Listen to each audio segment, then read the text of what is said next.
Alright, so welcome back to Engineering 270. This is lecture 2A. So we're going to dig into some other kinds of instructions, talk about them from an assembly language perspective, look at some programming behaviors that we want to implement, and work on some things that are related to Lab 2. So a mishmash of things here, and then in the following lecture we're going to talk about some commands related to assembling our programs. So, as a quick review, we've been talking about byte-oriented instructions, and if you look at the beginning of your data sheet handout, this top block of instructions, these are all the byte-oriented ones. And they're things that we've been working with: increment file register, decrement file register, clear file register, and so on, as well as others that some of you have discovered on your own already. For example, add WF says add the W register to a file register.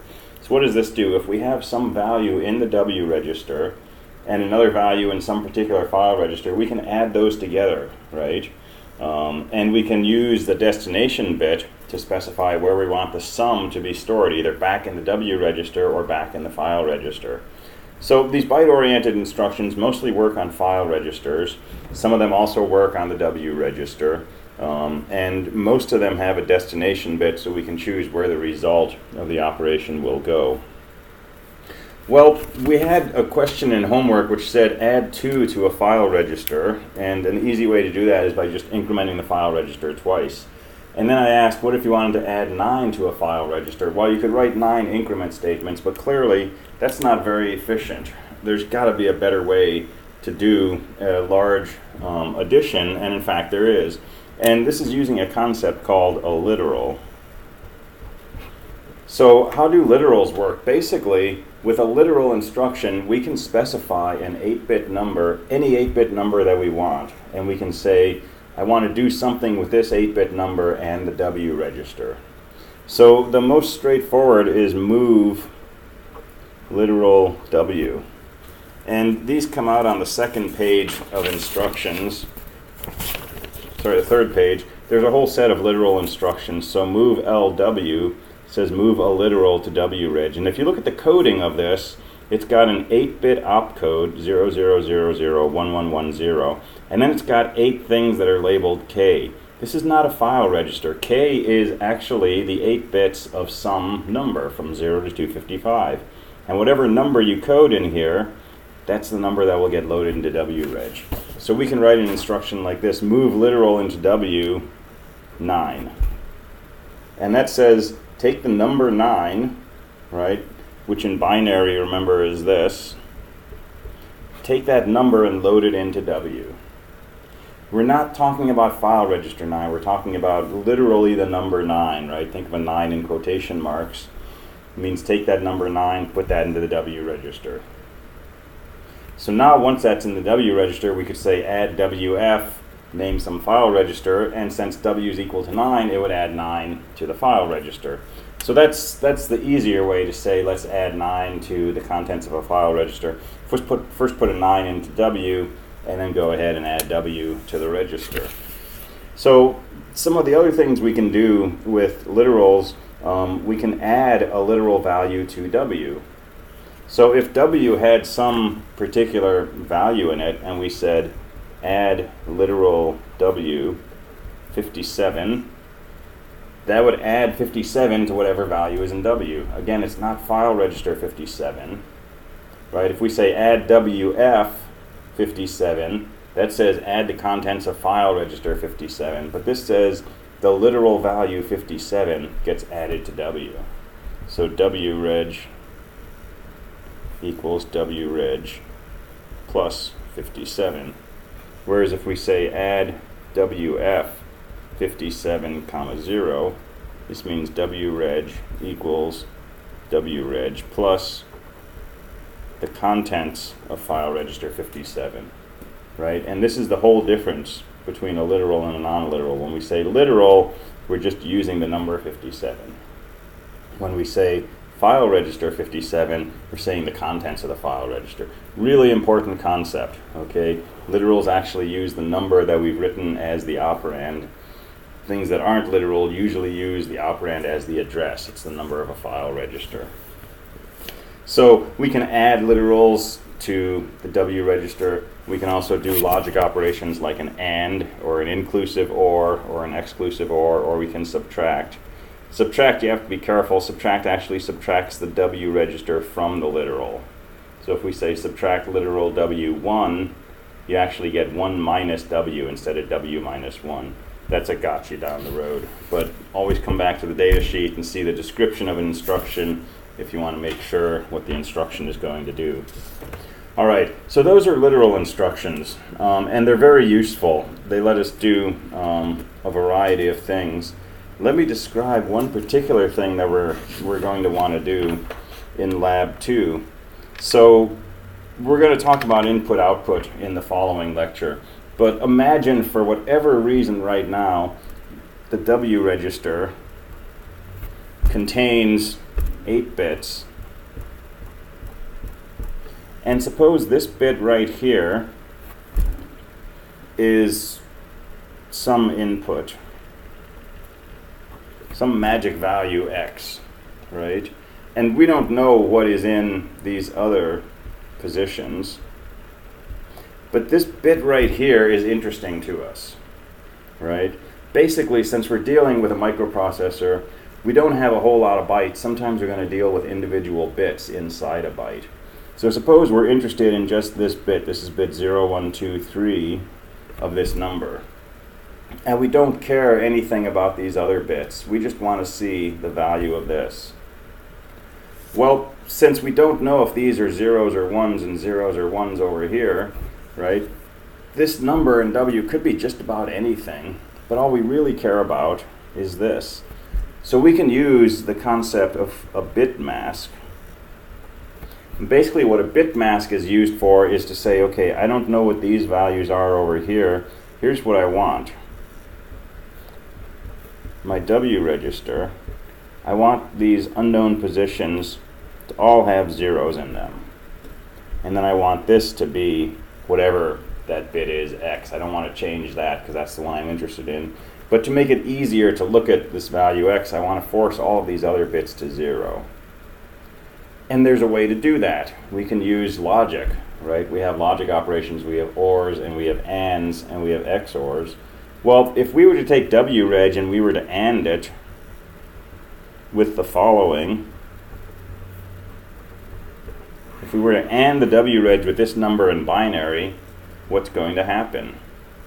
Well, anything ANDed with 0 is going to be a 0. Because 0 is false, and false ANDed with anything is false.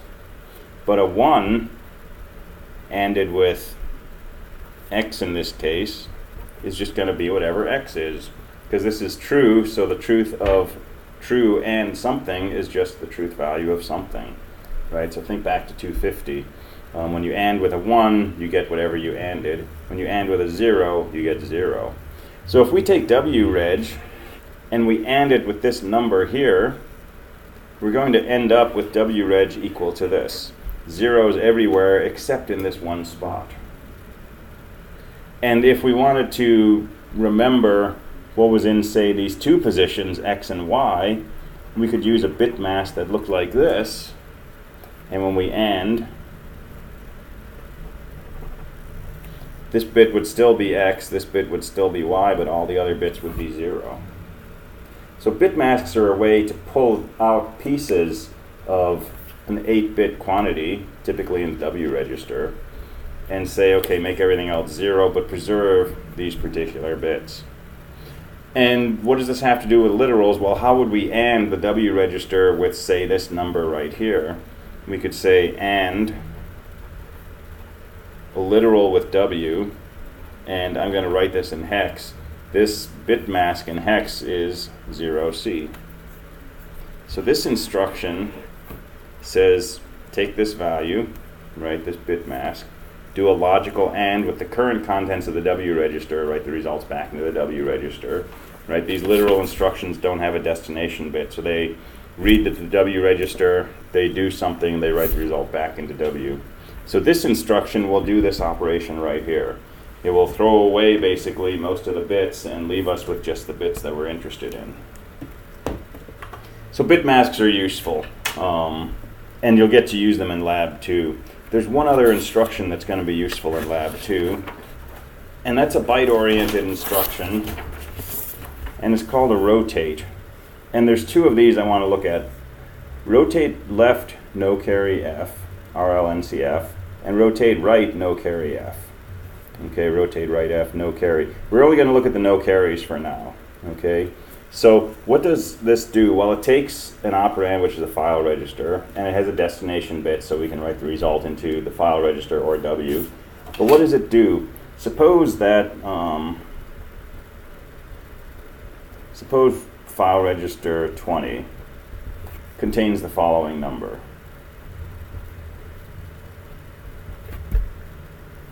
And suppose we say rotate left, no carry, file register 20. So this is before.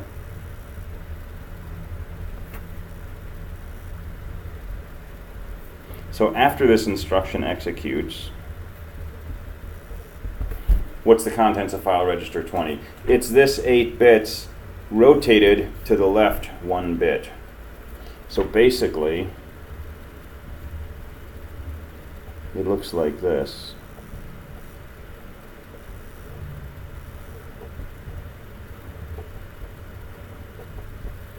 And this leftmost bit, which is rotating, basically comes around to the right. So think of taking this number and just moving every bit over 1 spot, and take this last bit and bring it back over to the right. So after we say rotate left, no carry F, instead of containing this, file register 20 would contain this. Another way to think of this might be as follows. Suppose this is the original contents of the file register. When we rotate left, basically each bit moves over 1 spot to the left. And what goes into this spot over here? The bit that would be falling off the left edge normally. So after a rotate, so this is before, after the rotate, these are the bit values.